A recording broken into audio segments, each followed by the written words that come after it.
Hola. Buen día, Rosita. Acá estoy. Menos mal. Pero sí, cómo no, cómo no. ¿Cómo estás? Bien, muy bien. ¿Vos? Bien, muy bien también, y dándole un abrazo a todos los que nos escuchan, que nos acompañan, que dan sentido a esto que hacemos. Ajá, muy bien. Yo anticipé el tema que vas a tratar en la mañana en esta columna, y vos sabés que a propósito del tema, ¿no es cierto?, Sí. de los ancestros, me vino a la mente que en una oportunidad vi a una mujer que visiblemente, ¿no es cierto?, estaba por tener un bebé. Sí. Y tenía un dibujo en su buzo que estaba la figura del bebé y decía los ojos de mamá, la nariz de papá, la boca de la abuela. Uy, sí. Los pies de, no sé, de la tía. Y sí, somos un ornitorrinco. Somos un ornitorrinco de los ancestros. Viste que el ornitorrinco tiene el pico del pato, el pelo de la nutria y las manos de no sé qué, que parece que hubieran hecho un collage con ese animalito tan bello. Y nosotros somos un ornitorrinco así, con toda esa mezcla de genes. Y en las últimas décadas, los últimos 20 años, se empezó a prestar atención recién ahora respecto de la incidencia del psiquismo de nuestros ancestros en nuestro propio psiquismo individual. Porque así como tenemos esos componentes, ingredientes, entre comillas, visibles, así tenemos también rasgos de nuestra interioridad. Algunos muy manifiestos, entonces alguien dice, este es tarudo como el abuelo, o sabe tocar instrumentos musicales, tiene la facilidad de la tía. Entonces algunos rasgos uno ve que tienen un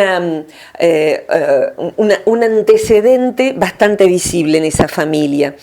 Pero hay veces en que hay rasgos que ni siquiera nos damos cuenta de que los tenemos disponibles y que se activan recién ante las circunstancias que los disparen. A eso se le llama epigenética. Epigenética es una disciplina muy nueva que nos está diciendo algo que me parece súper interesante. Ahí está Dana opinando. Súper interesante en el área de la psicología. Perdón, ahí va Tao. Sus ancestros les dicen que tienen que exterminar a los corsarios que están pasando, están arribando a mi casa algunos corsarios, vaya a saber qué, pero suena grave. Pero yo me aíslo ahora en un cuarto, ya todos conocen mi casa, creo, cómo funciona. Estoy en el cuartito de hacer radio ahora. La epigenética nos dice que, si bien tenemos evidentemente una carga biológica inevitable que dispone de determinadas cosas, entre ellos asuntos biológicos también, predisposición a cierta longevidad o no, predisposición a ciertas enfermedades o ciertas preferencias, también lo que se descubrió es un hallazgo inmenso, que es que los genes se pueden modular en relación a cómo es nuestro carácter. Es decir que, fíjate vos, la psicología, en primer año uno aprende, aún hace 30 y pico que yo me recibí, ya aprendíamos que temperamento es lo que traemos al nacer y carácter es la forma que le da el ser educado, el ser condicionado por el mundo. Entonces, el temperamento viene de adentro hacia afuera y el carácter de afuera hacia adentro. Viene, ¿viste? Cuando dice tenés 15 caracteres para escribir, bueno, viene de la imprenta, entonces es algo que se nos imprime. Sin embargo, lo que nos dice la epigenética y lo que nos dice lo más avanzado de las neurociencias es que uno mismo también puede ser el impresor de cierto carácter. Es decir, que si la persona trabaja para desplegar cierto atributo que parece no tener, esa persona va a imprimirse, a ser un carácter autoforjado, se dice en el taoísmo, tan antiguamente. Es decir, que ese carácter parece no tener la materia prima. Y sin embargo, esa persona que tiene aparentes ancestros timoratos, temerosos, que se quedan, son quedados, no se arriesgan, son rutinarios, de pronto esa persona dice, yo quiero otra cosa para mí. Yo no quiero vivir como mis padres que no han salido de la pequeña casa, yo quiero conocer el mundo, yo quiero ayudar a mi pueblo, yo quiero hacer cosas, quiero estudiar. Entonces esa persona pareciera ser que hace con su propia genética es encontrar genes, por ejemplo, de la osadía, genes de la iniciativa, genes del coraje, del valor, que están dormidos, porque detrás de cada uno de nosotros, yo esto lo hago a veces en algunos retiros, uno dice, bueno, detrás a mis espaldas están mamá y papá de mamá y papá de papá. Mamá y papá de la mamá de papá, y etcétera, y etcétera. Claro. Si uno lo dibuja, muy rápidamente, en pocas generaciones, completa un pueblo. Sobre todo si ponemos hermanos de papá, hermanos de mamá, tíos, hijos de ellos. O sea, todos tenemos cientos y miles de ancestros a nuestras espaldas. Esto significa que tenemos todos los rasgos humanos, tenemos un asesino adentro y tenemos un santo adentro. Y va a depender de cómo administremos esa carga genética / psíquica, porque cuando hablamos de la genética hablamos de lo visible, y para redondear el punto de lo visible e ir a lo invisible diría entonces que todos tenemos genes adormecidos, para usar una palabra corriente, que podemos modular, despertar.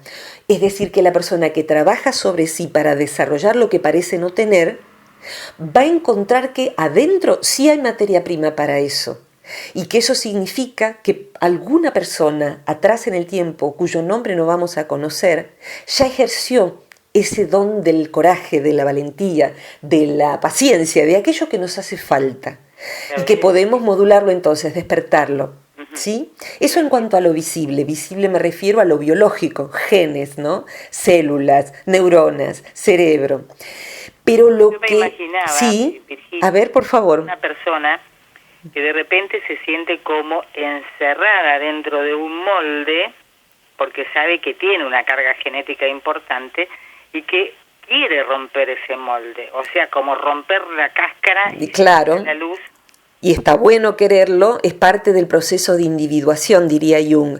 La primera mitad de la vida es deseable que una persona, una vez que se condicionó lo suficiente con su crianza, su cultura, y bueno, llega a los más o menos 30 años, encuentre que necesita desesperadamente romper los moldes familiares, ensanchar esa identidad, porque está en proceso de diferenciación respecto de su familia.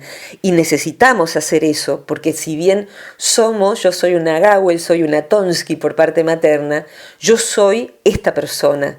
Entonces tengo de ellos dos, de esas dos ramas, pero además, ¿qué más hay en mí?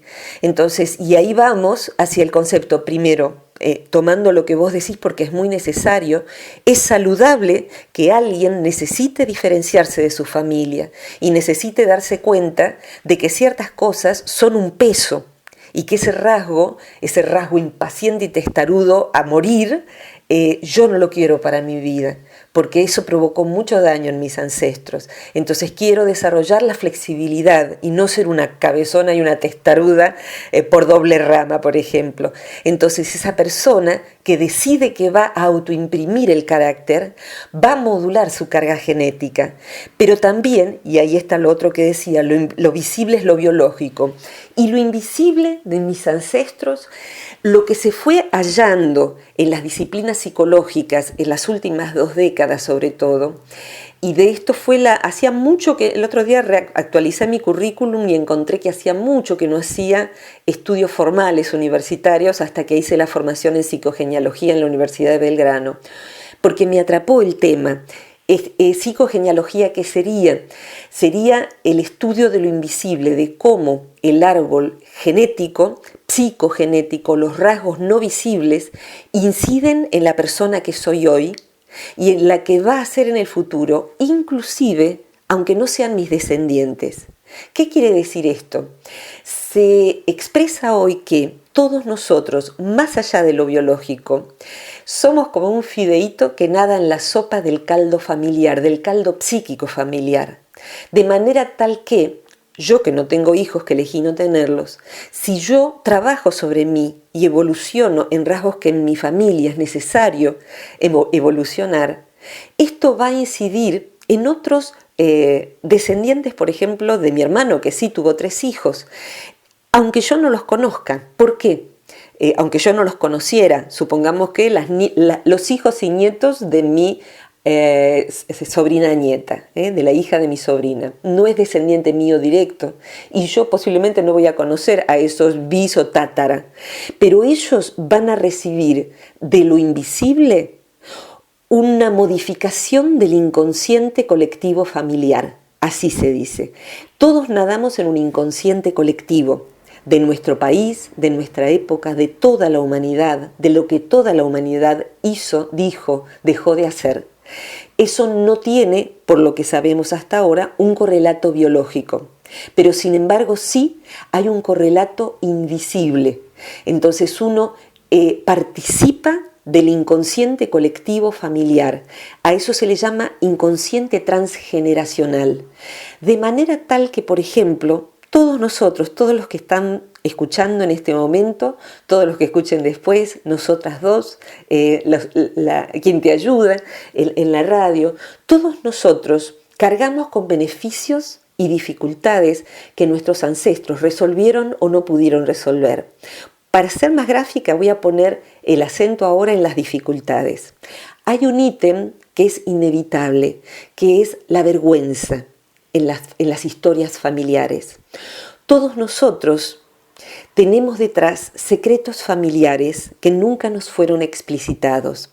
Algunos los conocen, ancestros mayores de nuestra familia. Otros ni ellos llegaron a saberlos. Por ejemplo, ¿qué entra dentro de los secretos familiares? Particularmente aquello que da vergüenza.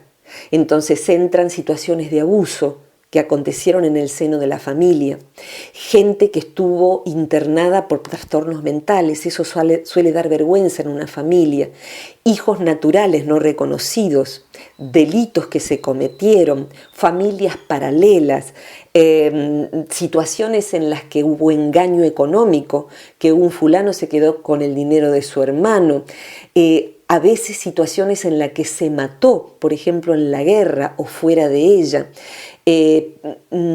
Todo lo que uno pueda, estafas, todo lo que uno pueda catalogar como algo que se debiera esconder o qué feo contar esta historia, esto sucedió en mi familia, asesinatos, engaños, infidelidades, todo lo que queda mudo en una familia. Eso que dio vergüenza se va acuñando y se va evitando hablar de eso, generación tras generación.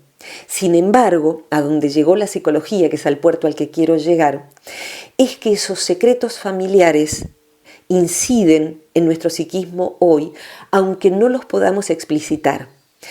¿Cómo se cura eso? Porque eso va a producir síntomas. Esa persona va a tener una vergüenza, por ejemplo, que excede cualquier cosa que esa persona en sí haya hecho. Porque, inconsciente, ¿no? ¿Cómo? Digo que la persona siente una vergüenza sí, que es inconsciente y no entiende por qué. No entiende por qué. O esa persona, por ejemplo, no se va a permitir ser feliz. Va, por ejemplo, a permitirse estudiar una carrera universitaria, siendo que su familia de origen nadie pudo hacerlo, pero por lealtades invisibles, así se llama, quizás no rinda la última materia. Quizás abandone en el último año, quizás haga algo para arruinar un buen puesto de trabajo, quizás cometa una infidelidad que malogre una hermosa familia que había constituido. Es decir, que esa persona pareciera ser, yo siempre me lo imagino, a veces he dado este ejemplo, como alguien que camina en un bosque y se le engancha su pullover, su suéter en una mata y sigue caminando y se le va corriendo todos los puntos hasta que le queda el ombligo al aire, y bueno, va a tener que volver sobre sus pasos para juntar la lana y volver a tejerlo. Nosotros queremos avanzar y hay un punto en donde quisiéramos, tenemos la firme decisión, la voluntad, y sin embargo no podemos. Cargamos con miedos que no son nuestros, cargamos con conductas repetitivas compulsivas. ¿Qué es una compulsión? Algo que nace de mí, no lo puedo parar. No puedo parar de gastar dinero, no puedo parar de acopiar huérfanos en mi círculo íntimo. Entonces me termino ayudando a todo el mundo que tiene problemas y no tengo nadie en quien descansar. O sea, patrones repetitivos que parecen inevitables, con mucha frecuencia no tienen su origen en la memoria vigente de la persona, sino en la memoria oculta de la familia, que en lo personal, habiendo transitado, porque bueno, ya hace muchos años que hago psicología transpersonal, habiendo transitado lo que eran las vidas pasadas y terapia de vidas pasadas, con todo respeto las dejo de lado, porque en verdad hoy pesa mucho más la resolución en mí de mi historia de mis ancestros, mi inconsciente transgeneracional, que lo que puedan significar las posibles vidas pasadas, porque las vidas pasadas son miles. Entonces querer resolver hoy algo que me pasó hace siglos de siglos, en el caso de que fuera que tenemos experiencia de vidas sucesivas que inciden en las siguientes, que creo que sí, resulta a los hechos mucho más eficaz investigar el árbol psicogenealógico. A veces, Rosita, vamos a tener que trabajar con información que nunca tendremos. Y hay terapéuticas específicas, por ejemplo, las constelaciones familiares, por ejemplo, dentro de lo que ha sido mi área de trabajo y sigue siéndolo como docente, todo lo que significa trabajar con el inconsciente transgeneracional a través de terapia onírica, técnicas de acceso directo al inconsciente. El inconsciente sabe, el individual sabe con qué cargas no personales tiene que lidiar. Se puede trabajar de muchas maneras diferentes. Necesitamos a alguien que esté familiarizado con la noción de inconsciente transgeneracional.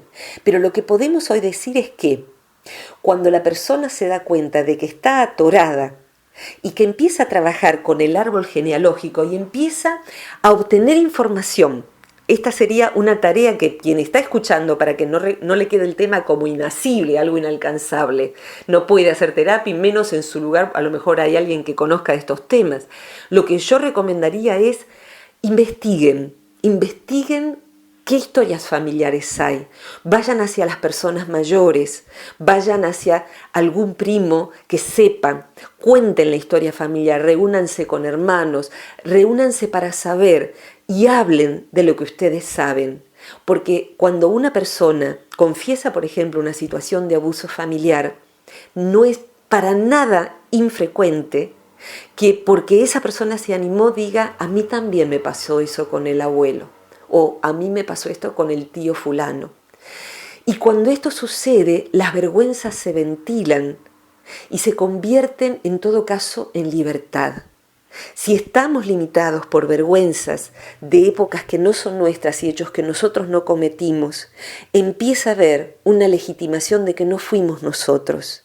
Empieza a haber toda la bronca del siglo por aquellos que nos dañaron o que dañaron a los demás, y empieza también a producirse lentamente un proceso de compasión hacia el ignorante, porque el que violó, el que robó, el que crió familias paralelas, el que mintió, el que dilapidó, esa persona lo hizo desde la brutal ignorancia. Y creo que el perdón, si podemos ejercerlo, va a rondar en términos de desearle a esa persona que salga de la ignorancia por los medios que sea. Y eso no va a implicar directamente desearle el mal, pero desearle que salga de la ignorancia a esa persona es desearle que pase por todos los procesos necesarios que la vida considere para darse cuenta del mal que hizo, allí donde esté, en esta vida, en la otra o en la siguiente. Pero es muy aliviante poder hacer el mapa del árbol. En psicogenealogía se dibuja el árbol, pero no se imaginen algo que tiene un tronco y ramitas.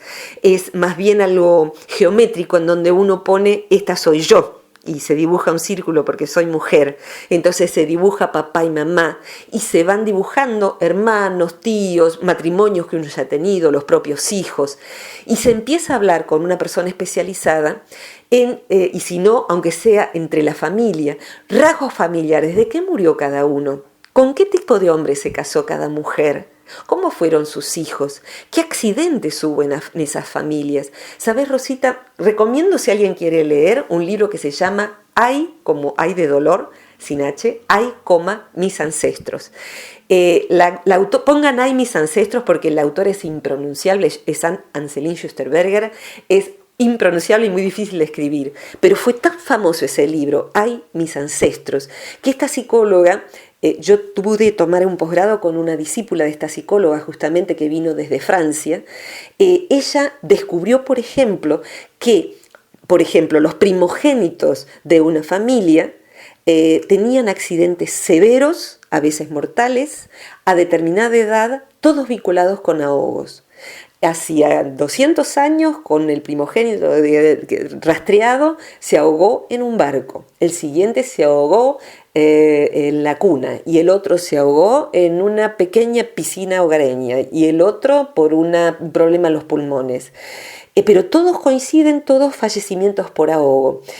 Y la persona, cuando descubre esos secretos familiares, pareciera ser que rompiera con algo que se fue repitiendo y ya no se repite más.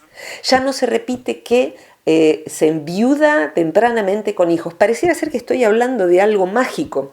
Sin embargo, esta autora, que es psiquiatra, lo que dice es, no sabemos por qué, porque ya excede la genética. Uno puede decir, bueno, y desarrolló cáncer a tal edad, y bueno, hay una genética que se puede modular no obstante con la alimentación y demás, pero los accidentes no se transmiten por genética, Claro. y sin embargo se repiten en determinada familia, y sin embargo se dejan de repetir cuando una familia trabaja sobre sí.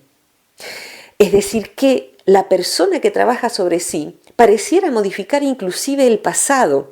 ¿Es esto posible? Hoy, en principio, podemos decir, no lo sabemos si es posible, porque lo que está describiendo toda la línea de la astrofísica y la física, de la cual a veces se habla con demasiada ligereza, es que esto de que hay universos y tiempos que se tocan y que si yo trabajo sobre mí puedo modificar mi pasado, y puedo, por supuesto, modificar mi futuro, y puedo modificar y afectar a ancestros con los que no tengo trato. A mí me pasó, Rosita, mira, voy a contar esto para poder ser específica. Para ilustrar un poco. Para ilustrar un poco, cuando hice un trabajo con mi árbol psicogenealógico, fue muy interesante porque descubrí cosas y las compartí inclusive con mi hermano y con mi madre, cosas que son posibles de ver ahora con los ancestros que yo sí conocí, mis abuelos. Poder acomodar y que la especialista me hiciera preguntas me hizo ver muchísimas cosas de cómo funcionaba mi familia y cómo dejó de funcionar a partir de darnos cuenta de ese patrón que se venía repitiendo. Es decir, que entre nosotros tres, mi madre y mi hermano y yo, que somos los tres más cercanos hoy vivos, mi padre ya no está, pudimos modificar a costa de darnos cuenta de cosas que venían desde muy, muy antiguo. Y me llamó muchísimo la atención el hecho de que muchas personas que trabajan con el árbol psicogenealógico con frecuencia encuentran que se dan hechos sincrónicos. ¿Qué son hechos sincrónicos? Son esas coincidencias significativas que uno dice, esto no puede ser casual. O sea que aparecen de pronto primos que uno no sabía que tenían, o se comunica un familiar que hacía décadas que no se conectaban. Y a mí me pasó que, luego de trabajar con mis queridos amigos Irene y Rodolfo, que son especialistas en este tema, allá en Sierra de los Padres, en Espacio Confluencia, yo sabía que estas cosas pasaban, pero digo, bueno, fue tan movilizante el trabajo, en ese caso con una constelación individual con ellos, que llegué muy movilizada a mi casa, ellos se quedaron a cenar en mi casa y nos quedamos hablando de todo lo que había sucedido, lo que después tuvo consecuencias muy significativas en decisiones que tomé para lo que ahora es mi futuro. Y cuando yo abrí la computadora, cuando ellos se fueron de mi casa, me quedé reverberando con esto de que aparecen familiares, de que de pronto acontecen estos hechos sincrónicos, pero medio olvidada y me puse a trabajar con lo mío. Cuando entro a mi muro de Facebook, me encuentro que había un Gawel no conocido que estaba pidiendo contacto desde un lugar del país que nosotros ni sabíamos que pudiera haber algún Gawel. Sin embargo, esta persona esa noche se contactó con nosotros. Curiosamente, ignoramos si tenemos lazos de sangre, pero por ejemplo, esta persona se dedica, entre otras cosas, a hacer de payaso en los hospitales de niños de su zona, para llevarle consuelo a los chicos que están internados. Mi hermano no es un payaso, pero los dos comparten el mismo nombre. Los dos han nacido en la misma década. Y mi hermano, una de las cosas que hace es ir a los geriátricos y cantar y contar chistes para los viejitos, que no es muy común que uno conozca a alguien que trabaja de eso, entre otras cosas. Entonces uno dice, caramba, son dos Howell, dos varones, dos que tienen todas estas cosas en común, y este hombre aparece de la nada misma, aparece en mi vida, de pronto en este momento. ¿Qué viene a enseñarme? ¿Qué viene a explicarme? Estas cosas esto lo cuento en primera persona porque siempre la anécdota autorreferida es más fiel, pero lo he visto entre mis alumnos que trabajan con técnicas de acceso directo al inconsciente y que trabajan con el inconsciente familiar, lo he visto repetirse y repetirse e ir devanando todo lo que es ese inconsciente que tiene muchas capas como un repollo y que incide en nosotros, de manera tal que si yo puedo recomendar hacer algo a cualquiera, tenga o no terapeuta, si tiene terapeuta lo va a poder aprovechar mucho mejor. Es hacer el árbol psicogenealógico. Pueden buscar en internet cómo se hace, es muy sencillo, y empezar a poner no solo lo formal, papá, mamá, los nombres de cada uno, en qué fecha nacieron, en qué fecha fallecieron, a qué se dedicaron, cómo fueron sus parejas, qué rasgos emocionales eran predominantes en cada uno, qué anécdotas hay de cada uno de esos personajes, hasta donde llegue la investigación familiar. Y pídanle a los mayores de la familia, que supongo que si están escuchando esto es porque ya son todos adultos, y si no, ahí andan, están terminando ya su formación de adolescentes tardíos o no, pídanle que les cuenten los secretos familiares, que no se los lleven consigo, porque esos secretos, aunque sea duro escucharlos hoy, van a generar felicidad si yo hoy los sé. Entonces háganle escuchar esta columna, porque esto de lo que estoy hablando lo aprendí en una universidad, no lo aprendí en la cueva de un chamán, con todo el respeto de los chamanes, lo aprendí en una universidad muy prestigiosa y ha sido inclusive una enseñanza muy costosa de la cual me han dado un diploma internacional.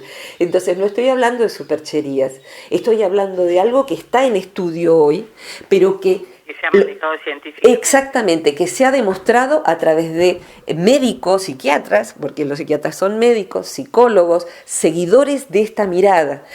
De lo que les digo, yo descreo, es que muy rápidamente se dice, claro, estos son el doble del universo paralelo de la física cuántica. Ni los físicos entienden la física cuántica todavía.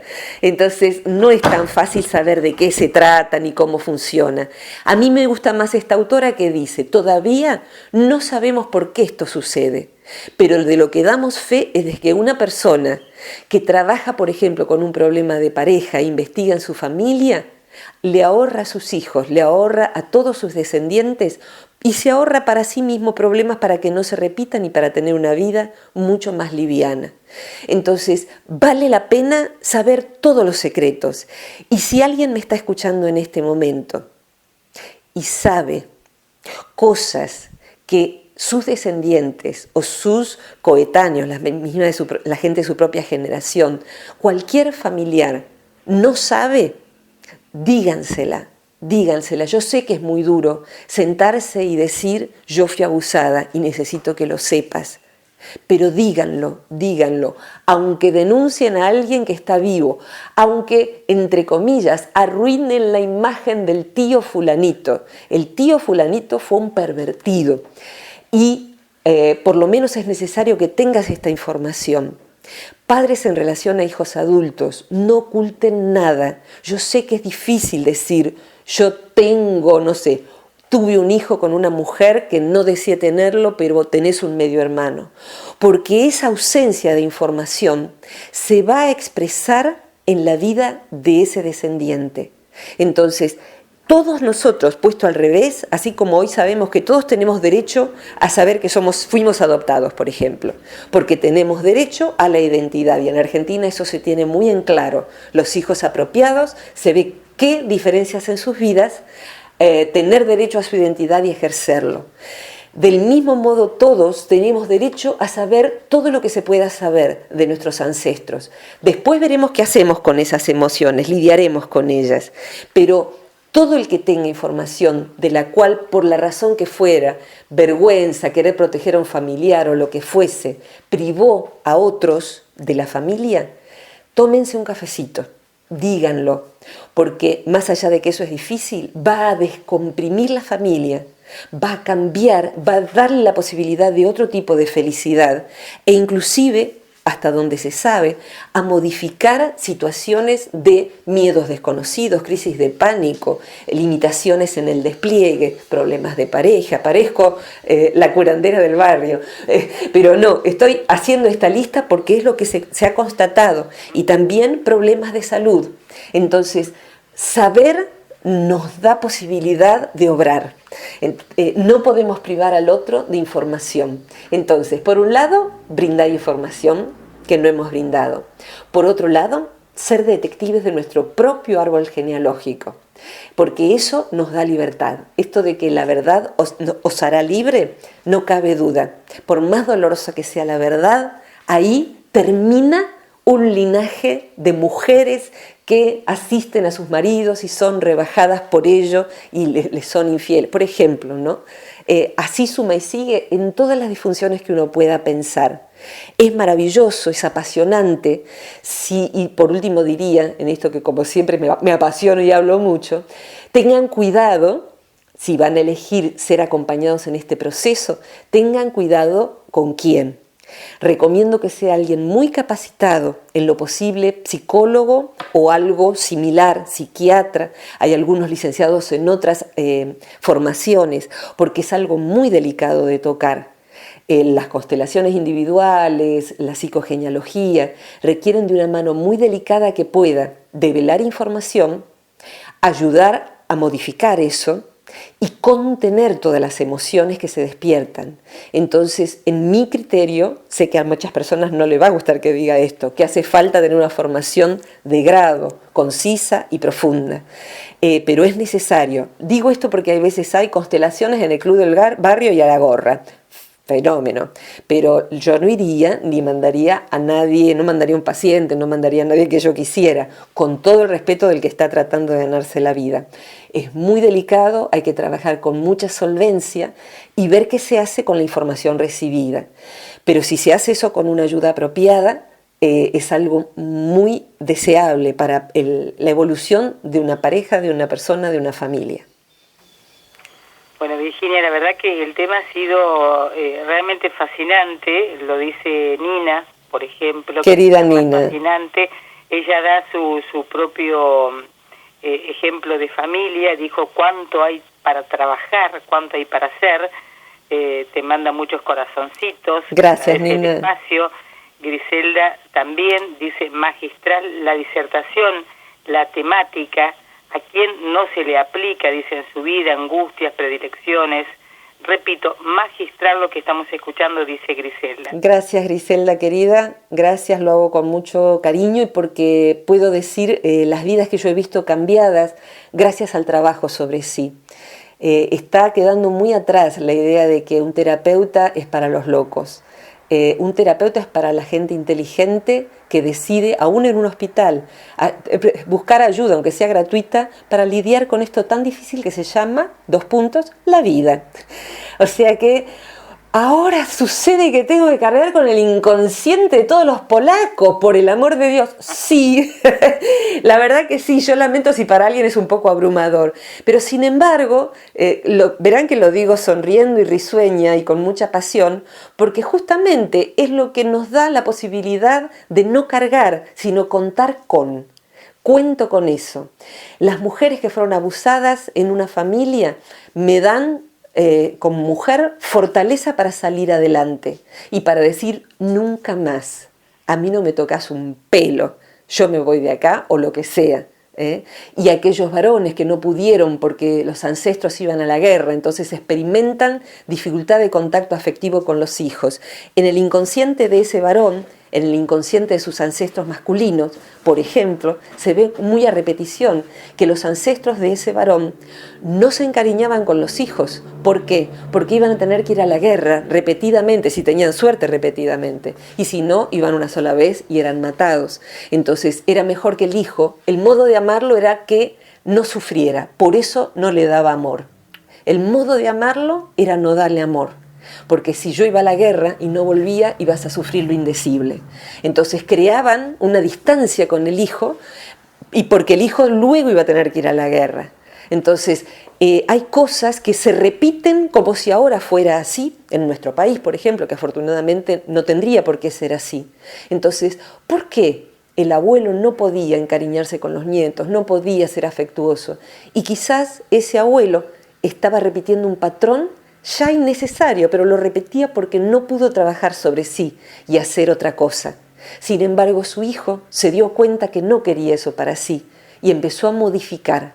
Al trabajar sobre eso, modifica lo invisible y modifica la genética, y modifica el pasado y modifica el futuro. Ningún trabajo que hagamos sobre nosotros se pierde. Siempre vamos a favorecer a ese inconsciente colectivo familiar para los que vengan luego. Y cada inconsciente colectivo familiar, si es trabajado, es un aporte al inconsciente colectivo de la humanidad, nada menos. Perfecto, Virginia. Bueno, has suscitado muchos comentarios. Jorge Mano dice, maravillosa como siempre. Griselda vuelve a escribir, dice, admirable. Nina también siguió escribiendo. Dijo, es cierto, los más inteligentes hacen terapia, no hay que cargar, dice y Nina. Sí. Muy interesante lo que dice ella. Por acá hay un comentario que dice que eso de los accidentes no es por los genes, sino por el destino. Bueno, en verdad habría que ver a qué le llamamos destino. Claro. ¿Lo anotás para la próxima columna? Dale. Anotémoslo para la próxima columna, porque me gusta mucho la alusión, pero ya me excedí en el tiempo, pero me gustaría, ¿qué es el destino? ¿Qué es nuestro destino?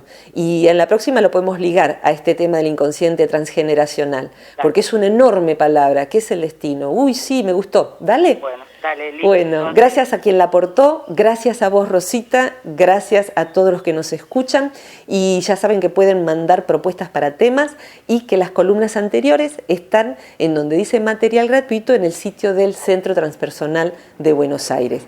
Ahí hay videos, hay textos, hay de todísimo para poder ir acompañando el camino, porque si bien es esto difícil, 2 puntos, la vida, es también esto maravilloso, 2 puntos, la vida. Y hay tantos temas que nos van a resultar disparadores sin duda alguna. Seguro que sí. Un abrazo inmenso, Ro.